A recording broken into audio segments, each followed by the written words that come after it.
India foundation के द्वारा एक जो सीरीज़ जिसके द्वारा समाज में, सरकार में विभिन्न स्तरों पर काम करने वाले लोगों से हम एक चर्चा की श्रृंखला चला रहे हैं, इसमें आज आपका स्वागत है।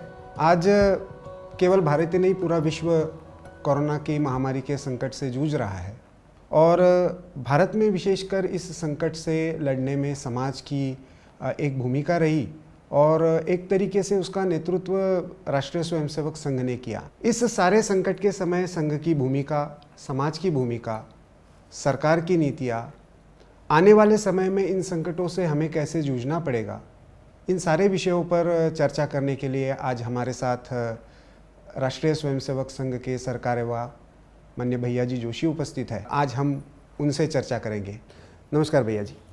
ये सारा कोरोना संक्रमण का जो एक कालखंड आया, इसमें संघ ने एक बहुत महत्वपूर्ण भूमिका निभाई है। भारत के समाज ने भी इसको एक अलग तरीके से रिस्पॉन्ड किया है।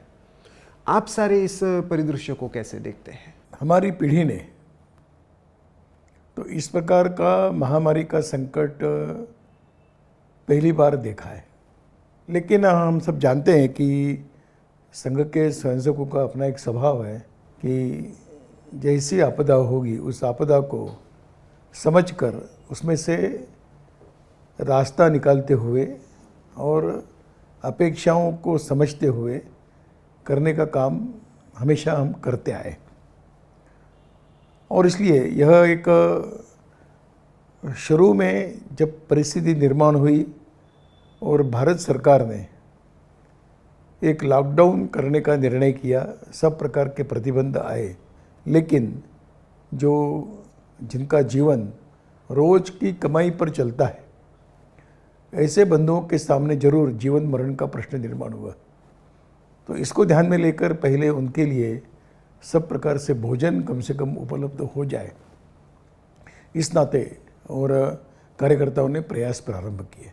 दूसरा जो है संकट बाद में ध्यान में आए कि रोज की कमाई बंद होने के कारण एक आर्थिक जो संकट निर्माण हुआ, तो उस समय उनको कम से कम कुछ दिनों के लिए राहत मिले, इस नाते भोजन पैकेट के अलावा उनके लिए कम से कम एक महीने भर के लिए कुछ अनाज राशन उपलब्ध हो जाए। ये जब बात सामने आई तो देश भर के सभी जिलों में इस प्रकार की आवश्यकता ध्यान में आने के कारण तुरंत भोजन के पैकेट और जीवन आवश्यक वस्तुओं का एक उपलब्ध कराना, इस दिशा में और संघ के स्वयंसेवकों ने प्रयास शुरू किए। मैं समझता हूँ कि लगभग 2 लाख से भी अधिक कार्यकर्ता इसमें लगे हैं और 1 करोड़ परिवारों तक भिन्न भिन्न प्रकार की सामग्री पहुंचाने का काम किया है। तो एक शुरुआती दिनों में इस प्रकार की आवश्यकता थी। उसके बाद जो परिस्थितियां और बदलती गई और कुछ राज्यों से जो प्रवासी मजदूर हैं, उनका भी जब जीवन के प्रति अस्थिरता का जो वातावरण निर्माण हुआ और उसमें अपने अपने गांव की ओर जाने की जो बात चली, उस समय प्रारंभिक अवस्था में शासन भी व्यवस्थाओं के बारे में सोच रहा था, परंतु व्यवस्था हो नहीं पाई थी और इसलिए लोगों ने जब पैदल चलना प्रारंभ किया तो एक बहुत दुखद परिस्थिति हम सबके सामने आ गई थी कि अपने निजी सामान को लेकर, बच्चों को लेकर, बड़े आयु के लोग, महिलाएं, और अपने गांव में पहुंचना है, अपने गांव के लोगों के बीच जाना है। तो इसी एक इच्छा को लेकर जब चल पड़े तो हमको लगा कि ये तो बहुत कठिन परिस्थिति निर्माण हो रही है और इसलिए जिन जिन रास्तों से ये जा रहे थे उन रास्तों पर और इनके लिए कुछ न कुछ व्यवस्थाएं खड़ी की जाए। इस नाते प्रवासी मजदूरों को स्थान स्थान पर भोजन मिले और उनकी जो आवश्यकताएं थीं, जैसे मध्य प्रदेश के बारे में मैं कह सकता हूँ कि महाराष्ट्र से निकले हुए मजदूर मध्य प्रदेश में आते आते उनकी पाँव की चप्पलें भी सब टूट गई थी। तो बहुत बड़ी मात्रा में चप्पल वितरण का भी काम स्वयंसेवकों ने उस समय किया है। कई बीमार भी हो जाते थे तो चिकित्सकों की आवश्यकता रहती थी। इनके लिए चिकित्सकों की व्यवस्था करना, दवाइयों की व्यवस्था करना, इस प्रकार का एक बड़ा काम चला। वो भी लगभग मैं समझता हूँ कि 30-40 दिन इस प्रकार का काम चला। बाद में शासन ने रेलवे की व्यवस्थाएं की तो मज़दूर अपने अपने क्षेत्र में वाहनों से जाना प्रारंभ किया। तो इस प्रकार का एक सहयोग इसमें एक रहा। एक प्रकार का और एक सहयोग जो हमको लगा कि करने की आवश्यकता है कि शासन ने जब व्यवस्थाएं बनाना शुरू किया तो उसमें प्रवासी मजदूरों का पंजीकरण एक बहुत बड़ी एक समस्या थी। तो कई स्थानों पर संघ के स्वयंसेवक शासन के अधिकारियों से बातचीत करते हुए ऐसे प्रवासी मजदूरों का पंजीकरण करना और उसमें शासन का सहयोग करना, इस भूमिका से भी कई स्थानों पर काम में लगे। और मैं समझता हूँ कि ये काम देश के अलग अलग स्थानों पर बड़ी मात्रा में हुआ है। और जब दिन आगे बढ़ते गए और समस्याएं और अलग अलग प्रकार का रूप लेने लगी, तब हमको लगा कि अब शासन की व्यवस्थाएं हम कितना भी कहें तो भी जब तक समाज का सहयोग नहीं मिलता है तब तक शासन की व्यवस्थाएं प्रभावी रूप से काम करना उनके लिए भी कठिन रहता है। ये ध्यान में लेकर स्थान स्थान के शासकीय व्यवस्थाओं से चर्चा करते हुए हम किस प्रकार के स्वयंसेवक मतलब वॉलंटियर्स के रूप में आपको किस काम के लिए उपलब्ध करा सकते हैं, इसकी चर्चा होती गई। और स्थान स्थान पर जो बातें ध्यान में आई तो उसमें सब प्रकार का काम शुरू किया। एक बड़ा मुझे कहने में प्रसन्नता तो नहीं कहूँगा, परंतु हमारे कार्यकर्ताओं का एक साहस मैं कह सकता हूँ कि सब प्रकार का खतरा मोल लेते हुए और कोरोना ग्रस्त क्षेत्रों में, जिसको यहाँ पर बड़ा संक्रमित प्रभावी क्षेत्र माना गया, ऐसे क्षेत्रों में जाकर वहाँ के स्वास्थ्य कर्मियों को पूरा सहयोग करना, ये काम कई स्थानों पर और स्वयंसेवकों ने प्रारंभ किया। वो एक खतरा था, इन्हें भी ये भी रोग से संक्रमित हो सकते थे, परंतु किसी प्रकार का भी अपने स्वयं का विचार न करते हुए और इस आवश्यकता को ध्यान में लेकर और स्वयंसेवक उतरे और कोरोना परीक्षण करने के काम में वो सब पीपी वो सब वेश पहनकर थोड़ा ट्रेनिंग लेकर, और विशेषता मैं दिल्ली, मुंबई, पुणे ऐसे क्षेत्रों में तो मैं कहूँगा कि बहुत बड़ी मात्रा में इस क्षेत्र में कार्यकर्ताओं ने और उस बस्तियों में जाकर, सघन बस्तियों में जाकर परीक्षण करने में पूरा सहयोग और स्वयंसेवकों ने दिया है। तो एक बड़ी बात हो गई। मैं एक उदाहरण और देना चाहूँगा कि दिल्ली में अलग अलग प्रकार की हेल्पलाइंस बनाई थी। उसमें विशेषतः ईशान्य भारत से, उत्तर पूर्व के क्षेत्र से जो बड़ी संख्या में लोग दिल्ली में रहते हैं, उनकी कुछ समस्याएं थी, इसलिए उनके लिए एक हेल्पलाइन एक शुरू की थी। तो बहुत बड़ा उसका लाभ और उत्तर पूर्व भारत के छात्रों को दिल्ली में हुआ। उसी प्रकार एक हेल्पलाइन ये भी शुरू की गई थी कि जिसको जो आवश्यकता है वो संपर्क करें, उनकी आवश्यकताओं की पूर्ति की जाएगी। तो कई लोगों के दूरभाष आते थे तो उनके लिए भोजन उपलब्ध कराना, उनके लिए कुछ सामग्री उपलब्ध कराना, तो बहुत ही अल्प समय में ऐसे जो दूरभाष से आते थे उन तक सामग्री पहुंच जाती थी। इस हेल्पलाइन का तो अन्य प्रांतों में जो लोग जब देखते थे कि हेल्पलाइन शुरू हुई है तो उनको तो ये जानकारी नहीं रहती थी कि ये दिल्ली में व्यवस्था है, परंतु वो बताते थे कहीं अन्य प्रांतों में अटके हुए लोग हैं, उनकी भी कुछ मांगे आती थी, परंतु दिल्ली के हमारी व्यवस्था ने ऐसा ध्यान में लेकर उन प्रांतों को सूचित करना और उनकी व्यवस्था तुरंत करना, ऐसे कई प्रकार के कम्युनिकेशन की और अच्छी व्यवस्था होने के कारण इस हेल्पलाइन का बहुत अच्छा उपयोग हुआ है। एक हमने हेल्पलाइन सेवा भारती के नाम से शुरू की थी कि जिसको किसी प्रकार की भी सेवा की आवश्यकता है, तो हमारा अनुभव रहा कि वो जो सेवा चाहिए वो उसका लाभ बहुत लोगों को हुआ है और उसके कारण हम लोग कुछ बातें पहुंचा सके। और बहुत एक पीड़ादायक कालखंड रहा और स्वयंसेवकों ने बहुत ही संवेदना के साथ इन सब प्रकार के कामों को किया है। इस महामारी का एक पक्ष है कि इसमें सामने कोई शत्रु नहीं है, जो शत्रु है वो अदृश्य है और इसलिए उसकी कोई पूर्वानुमान हम नहीं कर सकते और पूर्वानुमान न होने के कारण जो जो घटनाएं घटती गई उसको देखकर ही सब प्रकार की नीतियों में परिवर्तन करना पड़ता था, व्यवस्थाओं में परिवर्तन करना पड़ता था। मैं एक बात और जोड़ना चाहूँगा कि इसमें समाज के भिन्न भिन्न प्रकार की जो धार्मिक संस्थाएं उन्होंने हमको बहुत बड़ा सहयोग किया है।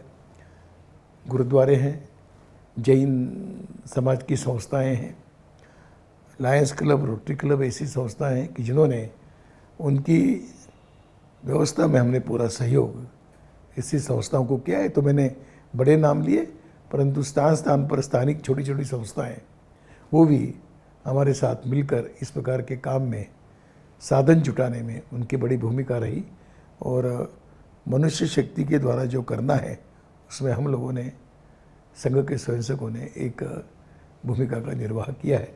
क्या ऐसी खासियत है, संघ ऐसा क्या ट्रेनिंग देता है कि स्वयंसेवक, मतलब कुछ उदाहरण मैंने भी कुछ स्टोरीज में कवर किए कि परिजन भी मृतकों के अंतिम संस्कार करने के लिए नहीं पहुंचे, लेकिन स्वयंसेवक वहां पे वो सारा प्रशासन के साथ सहयोग करते हुए, सिविल हॉस्पिटल्स के साथ सहयोग करते हुए वो सारा काम स्वयंसेवकों ने किया। किस तरह का उनका ये ट्रेनिंग होता है कि ऐसी स्थिति में भी वो रिस्पॉन्ड कर जाते हैं? देखिए, हम आपदा प्रबंधन के हम तज्ञ नहीं हैं और इसलिए उस प्रकार का हमने कोई प्रशिक्षण तो नहीं दिया है, परंतु एक संघ में जो एक संस्कार मिलता है कि जब भी कुछ ऐसी आपदाएं आती है तो वो आपदाएं हमारी आपदाएं समझकर हमने अपनी सारी शक्ति लगानी चाहिए। इस प्रकार का विचार संगठन में हमेशा होता आया है और उसका ही परिणाम है कि स्वयंसेवक परिस्थिति को समझकर उसके अनुसार अपने आप को तैयार करते जाता है। हम कोई प्रशिक्षण नहीं देते, हम साधन भी कभी कभी नहीं दे पाते। साधन जुटाने का काम भी वो करता है, समाज के साथ पास जाता है और हमारी कोई केंद्रीय व्यवस्था नहीं है कि कोई आदेश निकालेगा, कोई व्यवस्थाएं बनाएगा, ऐसा नहीं है। लेकिन दृष्टिकोण ये है कि संकट है और हम चुपचाप उसके मुख्य साक्षी बनेंगे, ये कैसे चलेगा? जब हम कहते हैं कि सारा समाज अपना है तो स्वाभाविक रूप से ये क्रियाएं बिना किसी सूचना के, बिना किसी आदेश के होती है और मैं इतने वर्षों के अनुभव के आधार पर कह सकता हूँ कि बिना प्रशिक्षण के प्रशिक्षित लोगों के समान हमारे स्वयंसेवक काम करते हैं। संघ के विचारों से प्रेरित बहुत सारे संगठन उद्योग और आर्थिक क्षेत्र में भी काम करते हैं और उन्होंने भी कुछ पहल की है। तो इस आर्थिक संकट को संघ कैसे देखता है? संकट अलग अलग प्रकार के हैं। ये जो मजदूरों का स्थलांतरण हुआ है ये एक विशेष परिस्थिति में हुआ है। इसकी स्थलांतरण करने की आवश्यकता न रहे, ये इसका दूरगामी समाधान है। आज तुरंत वो दूरगामी समाधान आज नहीं सोच सकते, परंतु इसका निश्चित समाधान तो उसी में है कि मजदूरों का कम से कम रोज़गार के लिए बहुत बड़ा स्थलांतरण हो। ये किसी भी देश के लिए उचित नहीं, परंतु ये सिद्धांत हो गए। आज व्यवहारिक धरातल पर अगर हम आते हैं तो लोगों को रोज़गार चाहिए और बड़े बड़े रोज़गार बिना मजदूरों के बंद हो सकते हैं। इसलिए उद्योग चलाने वालों को भी मजदूरों की आवश्यकता है और मजदूरों को भी रोज़गार की आवश्यकता है। और इसलिए ये जो एक स्थलांतरण हुआ है, मैं इसको अस्थायी मानता हूँ और संभावना है कि बहुत बड़ा प्रतिशत सामान्य परिस्थिति आते ही फिर अपने अपने स्थान पर जाने की बहुत बड़ी संभावनाएं हैं। परंतु इसके साथ साथ कुछ प्रतिशत तो वर्ग जरूर ऐसा रहेगा कि जो अब अपने गांव की तरफ गया है वो वहीं रहना पसंद करेगा, और ये स्वाभाविक है। और इसलिए राज्यों को एक आवश्यकता ध्यान में आती है कि राज्यों ने करने की आवश्यकता है कि ऐसे अपने स्थान पर आए हुए, लौट कर आए हुए मजदूरों का फिर एक बार पुनर्वसन कैसा हो, उनको रोज़गार यहीं पर उपलब्ध कैसे हो, इसका विचार और राज्य सरकार ने प्रारंभ करना चाहिए और किया भी है। मैं समझता हूँ कि कुछ राज्यों ने इसमें अच्छी पहल की है। और जो कौशल्य विकास का जो प्रश्न आता है, तो कौशल्य विकास की योजनाएं हम जितनी अच्छी बनेगी उसके आधार पर मज़दूरों को उस क्षेत्र में ही किस प्रकार के और कौशल मज़दूर चाहिए, अगर वहीं उपलब्ध हो जाएंगे तो बाहर से आने की आवश्यकता नहीं रहेगी। और इसलिए एक अच्छा, इस संकट में भी एक अवसर है कि इस समस्या की समाधान की दिशा में अच्छे प्रयोग किए जाएं। तो यह एक मुझे लगता है कि यह एक बहुत आवश्यक बात होगी। इस संकट में भी एक अवसर भी है, इस अवसर को और अच्छे परिणामों की दिशा में परिवर्तित करना। तो इसमें सरकार और स्वयंसेवी संस्थाएं इसमें आगे आएगी और कौशल विकास में, स्किल डेवलपमेंट में अगर अच्छी योजनाएं बनती हैं, स्किल डेवलपमेंट के विषय में थोड़ी अपनी सीमाएं छोड़नी पड़ेगी और आवश्यकताओं को ध्यान में लेकर स्किल डेवलपमेंट का करना। और ऐसा जब संकट आता है तो कोई एक स्टैंडर्ड फॉर्मेट बनना मुश्किल है, इसलिए स्टैंडर्ड फॉर्मेट की आवश्यकता नहीं, स्थान स्थान का सर्वे अध्ययन करते हुए वो करने की आवश्यकता रहेगी। तो कुछ राज्यों ने इस दिशा में अच्छी पहल प्रारंभ की है, लेकिन बहुत बड़ी मात्रा में मजदूर वापस जाएगा। उद्योग चलना है तो तुरंत वहाँ मजदूर मिलेंगे ऐसा नहीं है। और इसलिए, और अभी मैं अनुभव कर रहा हूँ कि लौटने की प्रक्रिया भी धीरे धीरे प्रारंभ हुई है। लोग जाना चाहते हैं, तो उद्योग चलाने वाले भी चाहते हैं कि मजदूर मिले, तो उस दिशा में अच्छी पहल होगी। इस कारण एक और बात ध्यान में आ गई कि जितना इसको डिसेंट्रलाइज करते जाएंगे इन व्यवस्थाओं को, उतना अच्छा होगा। कुछ राज्य है कि जहाँ से मजदूर ज़्यादा स्थलांतरण करते हैं और कुछ राज्य है कि वहाँ पर ज़्यादा स्थलांतरित मजदूर आते हैं। जहाँ उद्योग ज़्यादा है वहीं पर बाहर के मजदूर आते हैं। अब उद्योगों का केंद्रीकरण होगा तो ये स्वाभाविक है, परंतु मैंने कहा ना कि कुछ लॉन्ग टर्म बातें हैं, तो उद्योगों का विकेंद्रीकरण होगा, इसके लिए कुछ समय लगेगा। पर तत्कालीन स्थिति में तो मजदूर वापस जाएंगे, उद्योग शुरू होंगे, और तभी उद्योग शुरू होंगे तो रोज़गार शुरू हो जाएंगे। दूसरा सबसे बड़ा जो नुकसान हुआ है, जो स्वयं रोज़गार करते हैं उनके जीवन में प्रश्न है। रोज़ का काम है, रिक्शा चलाते हैं, सब्जी की गाड़ी चलाते हैं, छोटी मोटी चाय की टपरी चलाते हैं, उनके जीवन में ज़रूर प्रश्न ज़्यादा आए हैं। तो ऐसे सब लोगों को फिर कैसे उनका जीवन पूर्ववत प्रारंभ होगा, जब तक ये लॉकडाउन और उसकी समस्या, उसके कारण निर्माण हुई समस्या जब तक हल नहीं होगी, तब तक ये रोज़ का जीवन प्रारंभ नहीं होगा।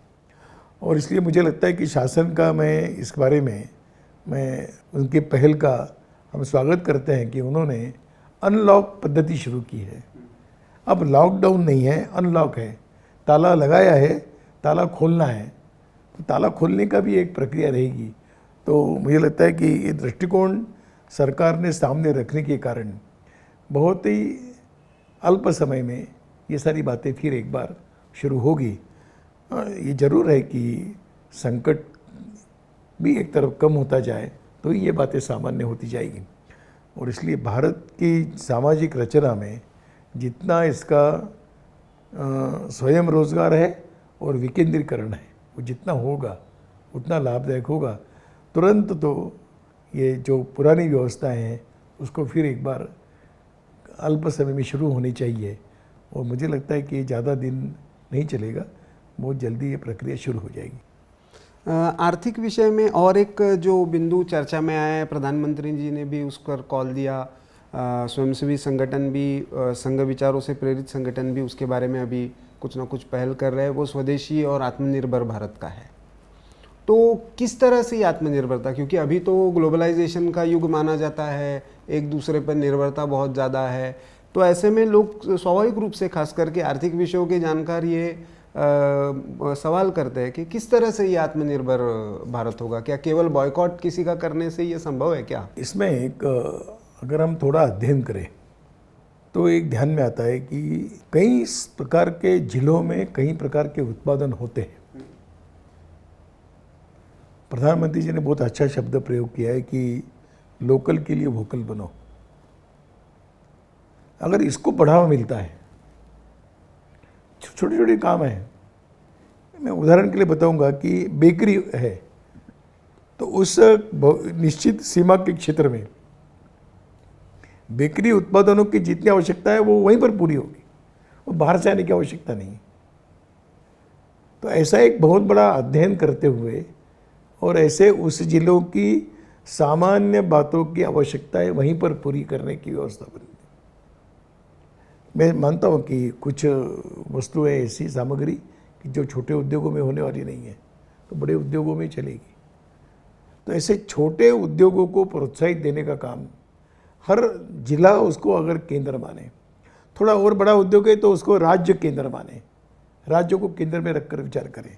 और उसके आगे जाना है तो फिर एक जागतिक स्तर पर विचार करना है। तो ये ठीक है कि आज परस्परावलंबन का जीवन प्रारंभ हुआ है, परंतु ये अवसर है कि हम अपने देश की आवश्यकताएं हम अपने देश में पूरी करेंगे।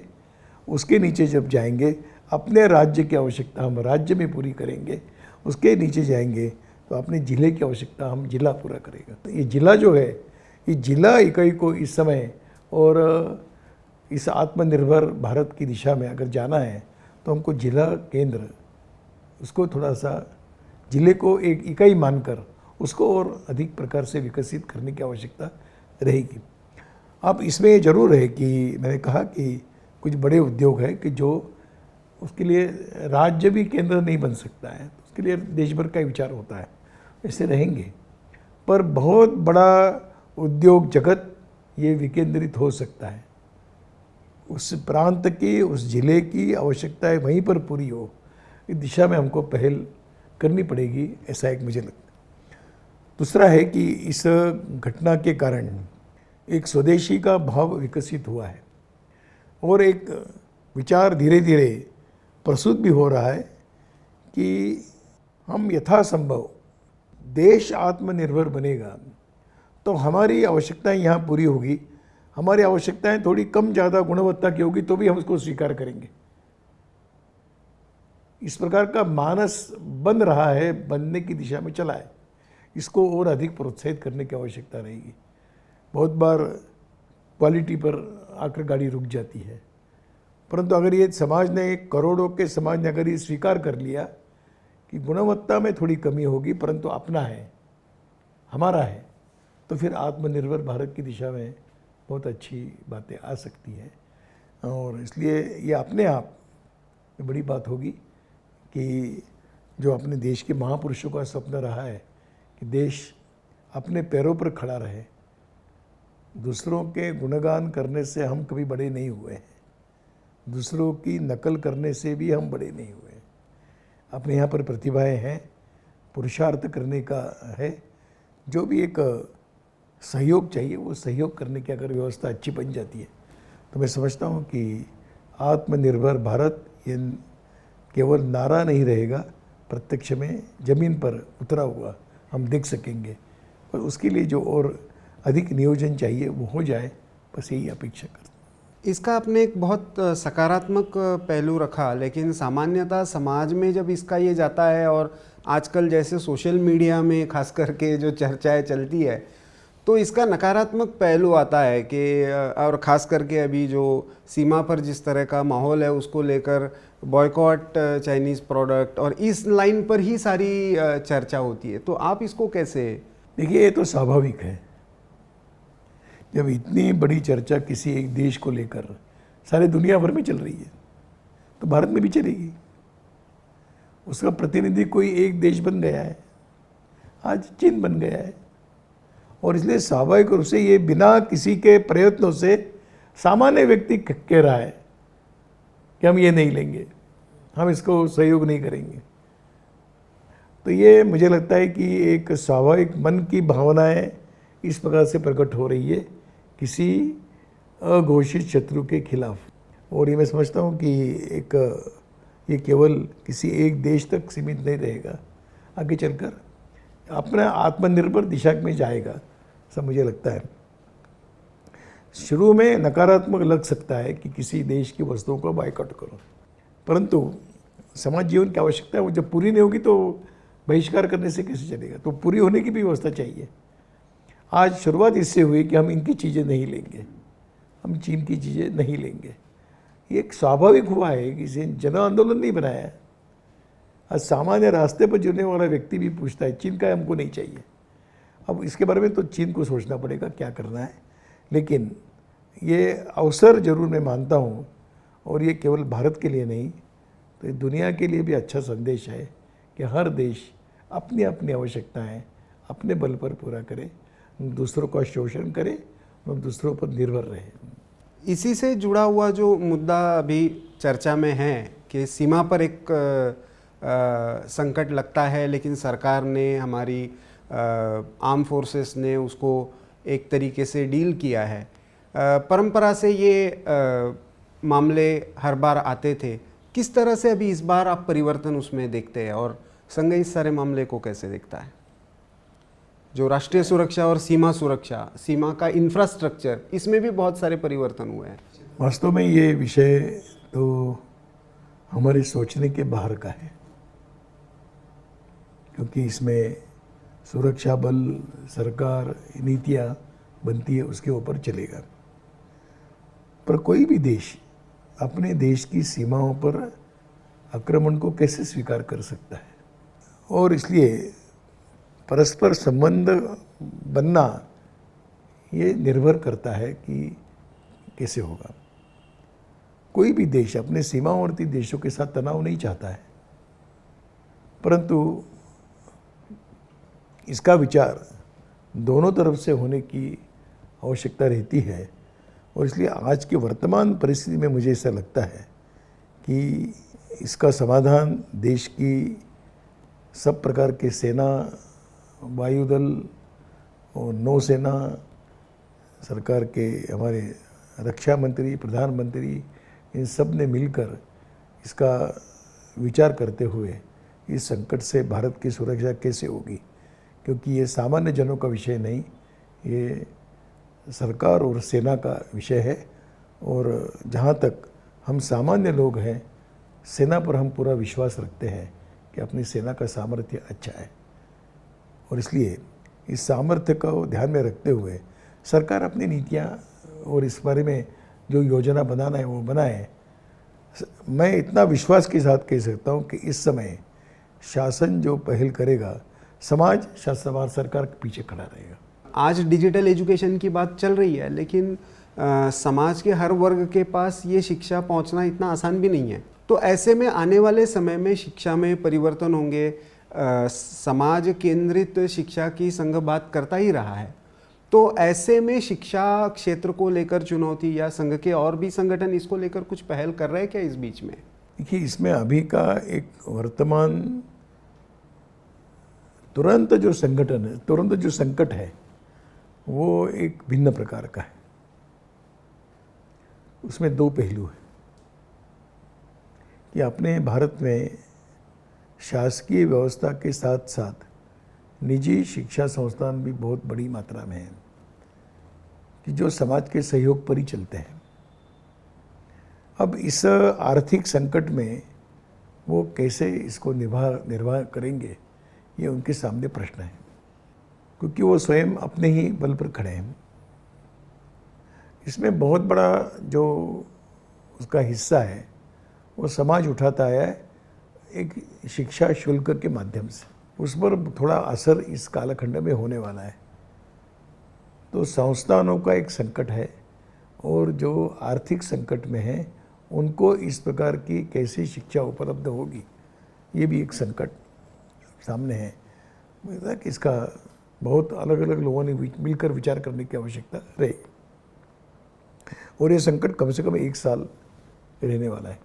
भिन्न भिन्न प्रकार के आधुनिक माध्यमों का सहयोग करते हुए शिक्षा दी जाए, इसकी भी अपनी एक सीमा है। अगर हम माने कि 8% जनजाति क्षेत्र है कि जहाँ पर सभी इतने दूर दराज में ये सब व्यवस्थाएं पहुँची हैं, ऐसा नहीं है, उनका क्या होगा? बहुत बड़ा जो वर्ग है कि जो गरीबी रेखा के नीचे जीवन जीता है, वो उनके पास इस प्रकार के साधन नहीं है, उनके बच्चों का शिक्षा का क्या होगा? तो ये जो आधुनिक साधनों का उपयोग करते हुए शिक्षा पहुंचाने की बात हो रही है, इसकी अपनी एक सीमा है, इसमें से कुछ रास्ता निकालना पड़ेगा। स्वयंसेवी संस्था इसका जिम्मा कुछ उठा सकती है कि वो बच्चों का कोचिंग करे, बच्चों को सिखाए, अपने घर में कोचिंग क्लास जैसे चलाएं, और इस एक वर्ष को हम इसको अपने योजनाओं के आधार पर एक वर्ष पार कर लें, फिर अगले वर्ष की जो बात आएगी उसमें कुछ बातें सुलभ हो सकती है।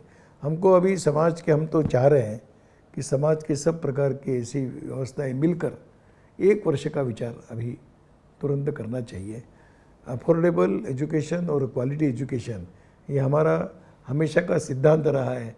उसकी व्यवस्थात्मक पक्ष इस कालखंड में भिन्न प्रकार का होगा, उसका व्यवहारिक विचार करना पड़ेगा, ऐसा मुझे लगता है। और इसलिए अभी तुरंत जो आवश्यकता है कि शैक्षिक वर्ष में किसी भी छात्र का नुकसान न हो, इसको सामने रखकर विचार करना चाहिए कि नहीं तो एक साल शिक्षा भी रुक जाएगी।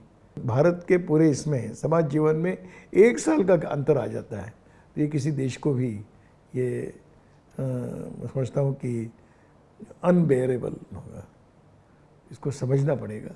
और इसलिए इसमें और मुझे विश्वास है कि समाज की सब प्रकार की शक्ति का ठीक नियोजन हो जाएगा, इस वर्ष को हम इस समस्या से बाहर ला सकेंगे। भारत की परंपरा में मेले है, यात्राएं है, इनका एक बड़ा महत्व है। लोग इकट्ठा आते ही है। कोरोना के संकट में इस पर बंधन थे, जैसे अभी हमने जगन्नाथ यात्रा में एक अनुभव किया, कोर्ट की परमिशन से पूरी भी हुई।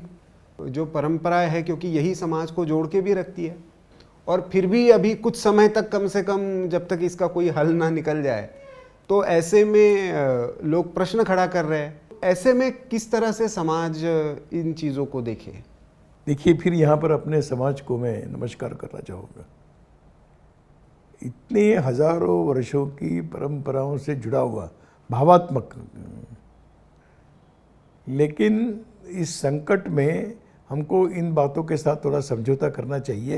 ये समाज ने स्वीकार कर लिया, ये शासन के नियंत्रण के बाहर की बात थी, वास्तव में शासन के नियंत्रण के बाहर थी, परंतु ये समाज का सोचने का स्तर ही ये दर्शाता है कि हम लचीलापन हम कितना ला सकते हैं अपने इसमें।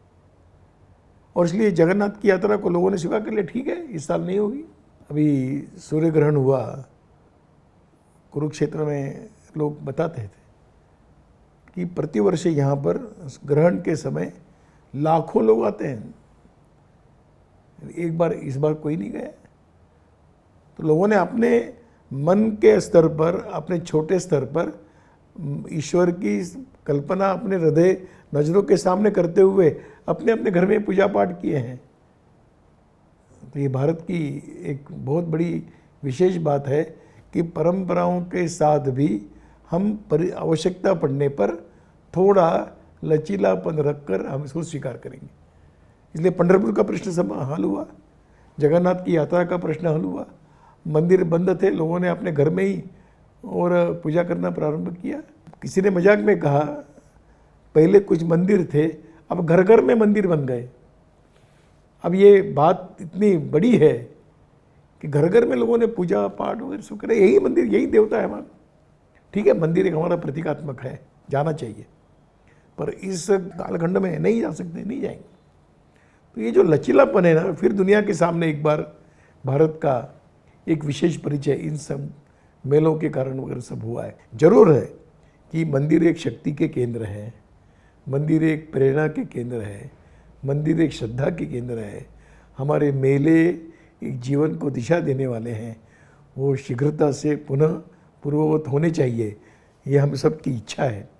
परंतु अगर समाज जीवन के स्वास्थ्य को सामने रखकर ये नियमों का पालन करना है, तो पालन करने वाला समाज भी हमने देखा एक अद्भुत है, ऐसा मुझे लगता है। ये सारी प्रश्नों का संघ इसको कैसे देखता है? संघ की इसमें हमेशा से समाज ने देखा है कि सकारात्मक भूमिका होती है, कंस्ट्रक्टिव रोल होता है। सरकार किसी की भी रहे, चाहे सुरक्षा का प्रश्न हो, समाज की आपत्ति का प्रश्न हो, लेकिन ऐसी स्थिति में भी कुछ तत्व ऐसे दिखाई देते हैं कि वो समाज में चाहे भेद पैदा करने का, अमेरिका में कुछ वर्ण भेद के कारण कुछ समस्या हुई, उसके आधार पर भारत में भी उस वैसा क्यों नहीं हो रहा है रिएक्शन, इस पर चर्चा शुरू करने का, इस सारे समस्याओं से हमने ये माइग्रेंट वर्कर्स के इसमें भी देखा, ऐसे प्रयास हुए कि लोगों को भड़काना है किसी जाति के आधार पर, संप्रदाय के आधार पर। यह आने वाले समय में एक संकट माना जा रहा है कि ऐसे तत्व बहुत सारे हैं, तो इनको समाज को कैसे देखना चाहिए? संघ इसके बारे में कुछ पहल ऑलरेडी कर रहा है क्या? इतने वर्षों का अपना अनुभव है कि कुछ असामाजिक अराष्ट्रीय शक्तियाँ ऐसे अवसरों का लाभ उठाकर समाज व्यवस्था को और देश को दुर्बल करने का षड्यंत्र करती आई है। इस कालखंड में भी ये होना कोई असंभव नहीं है, परंतु अब संघ भी इतना बड़ा हुआ है, संघ की शक्ति भी कुछ बड़ी है, उसके आधार पर समाज जागरण करते हुए ऐसी ताकतों के संदर्भ में हम जागरण करने की दिशा में हम प्रयास कर सकते हैं, करेंगे। मुझे विश्वास है कि अपने यहाँ की जो सामाजिक जाति बिरादरी की जो व्यवस्थाएं हैं, साधु संतों की व्यवस्थाएं हैं, और इतने वर्षों का संघ का भी एक तप है, उसका पूरा उपयोग करते हुए इन षड्यंत्रों को हम कितना निष्प्रभ कर सकते हैं, करने की कोशिश होगी।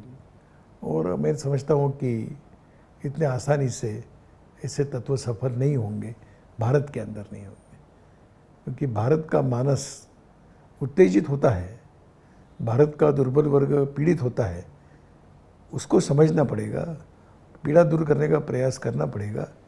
और इस संकट का लाभ उठाते हुए अगर देश को कोई दुर्बल करना चाहेगा, तो मैं समझता हूँ कि संघ जैसे संगठन अपनी समाज जागरण की भूमिका प्रभावी रूप से करेंगे, तो इस संकट से समाज को सुरक्षित किया जा सकता है।